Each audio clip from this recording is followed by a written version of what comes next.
Hello, everyone, and welcome to Overtime. You may have noticed I've changed a little bit. I'd like to thank Dr. Reverend Christopher 𝐓𝐢𝐬𝐷 Jr. Esquire for the show yesterday. That was a 15-hour stream.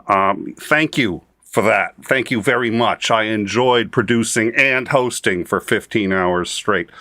It was actually a delightful stream. It was for charity. He had to eat some lemon bars, and I had to shave this, but it was for Pennsylvania Food Bank.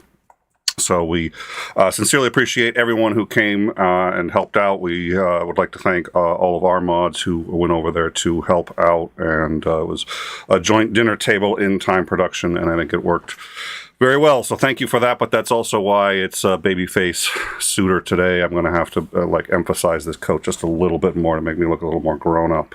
You see, I can wear a suit.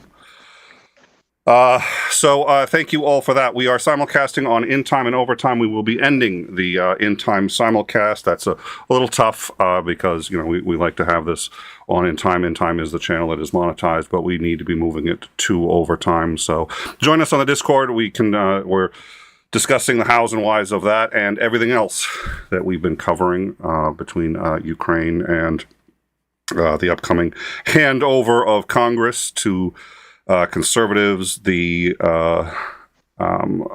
what's now near constant assaults on the U.S. power grid from people shooting at power stations and so on. So we'll continue to cover all of that. Like I said, if you are watching this on In Time, the link to the Overtime version of the show should be pinned at the top and should be accurate in the description. Not to last week's, but to this one, so please follow that.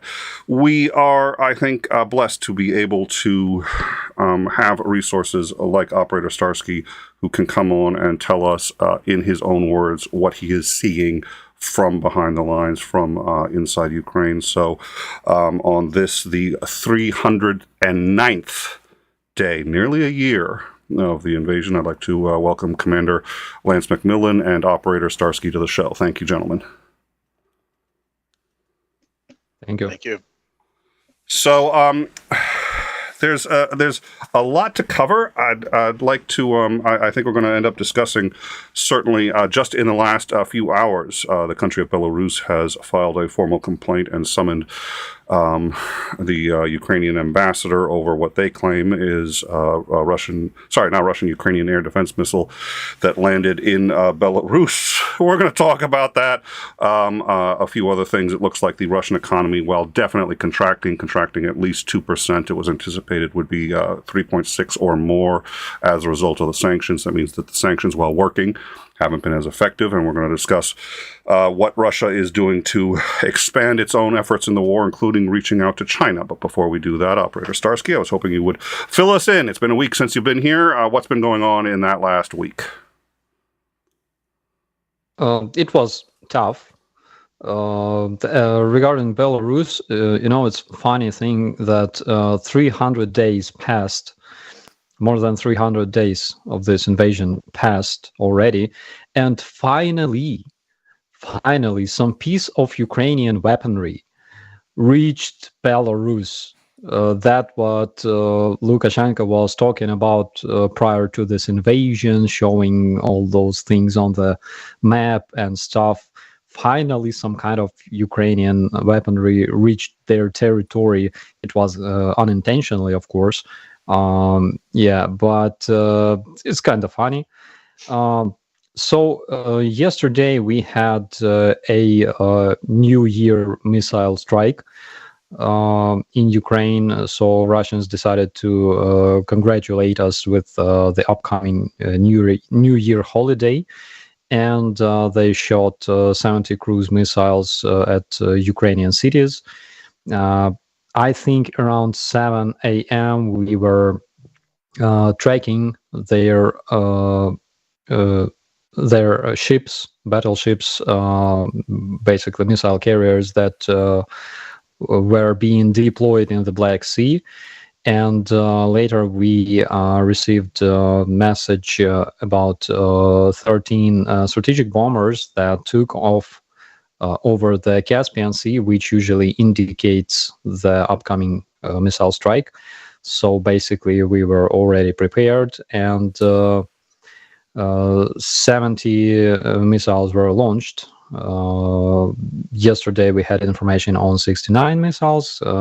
Today, we have new details that actually there were 70 missiles, and 54 or 53 of them were shot down and intercepted by our anti-air defense. My guys proudly shot down one of those missiles. They're awesome. So my brigade is also involved into anti-air defense of Kyiv, as you probably know. And they managed to intercept one of those cruise missiles using the manpad 𝐒𝐬𝐜𝐿. Soviet manpad. We discovered that those manpads are actually not bad in terms of intercepting Russian cruise missiles, and we use them widely, let's say. And because it was a failed strike, pretty much, we know that a bunch of those missiles hit residential structures. There were few impacts into our power objects, but the damage wasn't severe, and this strike was pretty much failed. So that very night, basically tonight, they conducted another strike using Iranian drones. We know about 16 drones that were launched. Majority of them were targeting Kyiv, but they were all intercepted by our anti-air defense, and none of them reached their target. Few of them, again, were shot down near my location. So we had a pretty fun night tonight. It sounds it. I follow you on Twitter, and I saw your I never know how to approach these things because you seem almost cheery. You're holding up your coffee, you're like, well, another night of attacks, but we're all still here. Cheers. And it's a beautiful act of defiance, but it's a stark contrast to what I have to believe is the terror. You also posted a image that linked to an article about what it's like to live in fear for now over 300 days, and what it takes to do that. If Starsky's Twitter is in the description, so if you don't follow it, I think you should. You've got an amazing sense of humor for what's going on, and we've shown some of your shorts as well. So I think you guys should all follow him on YouTube and on Twitter. I think it's worth both getting educated on what's going on, but seeing it handled with dignity and as much humor and zest for life as one can put together under these circumstances. As I said before, and we had a question about this, we are simulcasting on In Time and Overtime. The reason is we are moving all of our news content off of In Time. We'll still have the interviews, we'll still have the discussions on In Time, but people who are just interested in our more news and current events, that will be Overtime. Since it is a new channel, it has to start from scratch. It has to start from zero. That means it's not monetized. All of our donations, all of our super chats today will go to the charity of Starsky's Choice, which is linked in the description, but we can't do that on Overtime. So we are simulcasting this on In Time for a period of time for people to move over.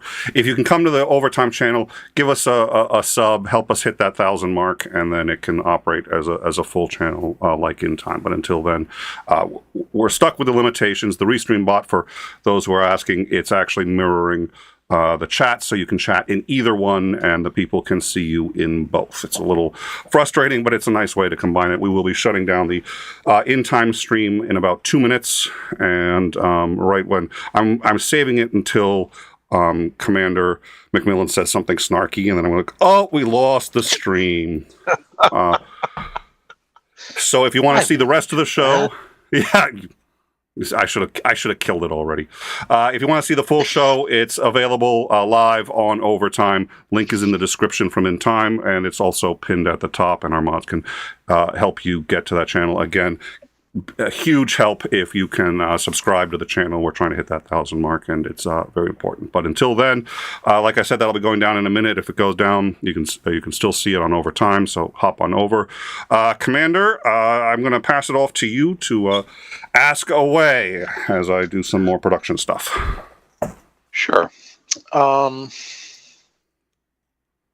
of the things that I've noticed in listening to various blog posters on YouTube and reading a bunch of articles and such, it's sounding increasingly like the Russian military's discipline and cohesiveness is just dissolving. We have massive numbers of desertions. I've seen at least 2 separate videos of entire units who aren't at the front, they're back at mobilization centers or whatever, getting, equipped and ready to be sent to the front, literally breaking down the gates and walking away. At what point do you think the situation's going to change to a point where the forces fighting on the front lines are actually going to just start falling apart to the point where they're offering almost minimal opposition to the Ukrainian forces? I mean, what kind of things would you be looking for in that regard?